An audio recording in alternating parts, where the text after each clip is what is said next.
Dahulu, Benyamin Netanyahu pernah berkata dengan penuh keyakinan, Israel itu kuat, Israel tidak tersentuh, dan kami bisa menyerang siapa saja tanpa takut balasan.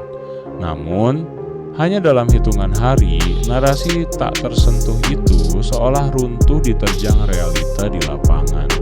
Asap hitam kini membumbung tinggi di langit Haifa dan Tel Aviv. Kilang minyak terbesar terbakar, sirine meraung tanpa henti, dan warga mulai mengantri panjang di perbatasan untuk keluar dari negara. Ini bukan lagi sekadar serangan balasan biasa, ini adalah fase baru di mana target bukan lagi sekadar militer, tapi jantung, energi, dan ekonomi. Hari ini di Indostory, kita akan bedah bagaimana kondisi di dalam Israel saat ini yang mulai disebut-sebut menyerupai Gaza.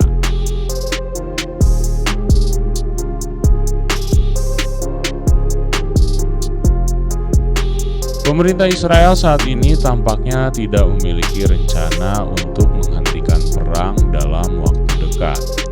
Netanyahu secara terbuka menolak memberikan batas waktu untuk operasi militer terhadap Iran. Laporan dari Al Jazeera menyebutkan serangan mereka baru melewati setengah dari target yang diincar.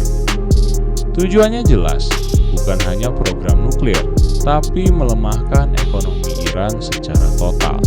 Di dalam negeri, kebijakan politik pun semakin keras. Menteri Itamar Ben-Gvir bahkan merayakan disahkannya Undang-Undang Hukuman Mati bagi tahanan Palestina, sebuah langkah yang ia sebut sebagai momen bersejarah. Namun, ketika ambisi politik ini terus didorong tanpa batas, konsekuensi nyata justru mulai menghantam balik ke rumah mereka sendiri.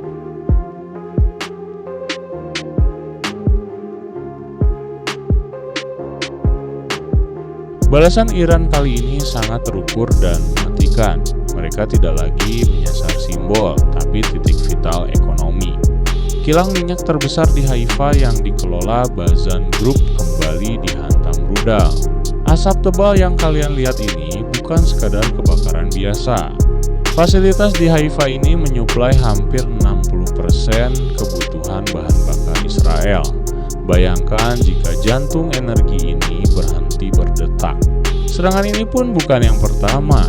Tercatat tanggal 19 dan 30 Maret, kawasan industri Neot Hofav juga membara. Rudal-rudal Iran kini membuktikan bahwa sistem pertahanan yang paling canggih sekalipun memiliki celah ketika dihadapkan pada serangan yang masif dan presisi.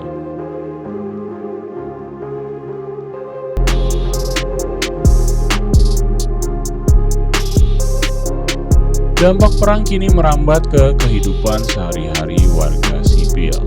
Bandara Ben Gurion membatasi penerbangan secara ketat, membuat jalur darat menjadi satu-satunya harapan untuk selamat. Perbatasan Taba menuju Mesir kini dipenuhi ribuan warga yang membawa koper dan anak-anak di bawah terik matahari. Data menunjukkan sekitar 30.000 orang telah meninggalkan Israel lewat jalur darat dalam 2 minggu terakhir. Ironisnya, biaya keluar negara pun meroket drastis. Yang lebih mengkhawatirkan, laporan dari Somrim mengungkap fakta mengejutkan. 3,19 juta warga Israel tidak memiliki akses ke tempat berlindung shelter yang layak. Di wilayah-wilayah lama, warga harus berebut tempat saat sirine berbunyi. Ketakutan yang selama ini dirasakan warga Gaza kini mulai membayangi setiap sudut kota di Israel.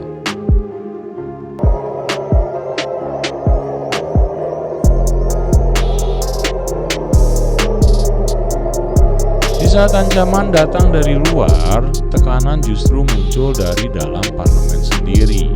Pengesahan anggaran negara baru memicu kemarahan oposisi. Pemimpin oposisi, Yair Lapid, menyebut anggaran ini sebagai pencurian terbesar dalam sejarah. Sementara mantan PM Naftali Bennett menyebutnya perampokan di malam hari. Mengapa? Karena di tengah biaya perang yang melambung, anggaran justru dialokasikan ke kelompok tertentu Setiap rumah tangga diperkirakan akan kehilangan sekitar 10.000 shekel atau setara 40 juta rupiah per tahun. Pajak properti naik, bantuan anak dibekukan, dan biaya hidup melonjak. Israel kini sedang menghadapi perang di dua front, rudal dari luar dan krisis ekonomi dari dalam.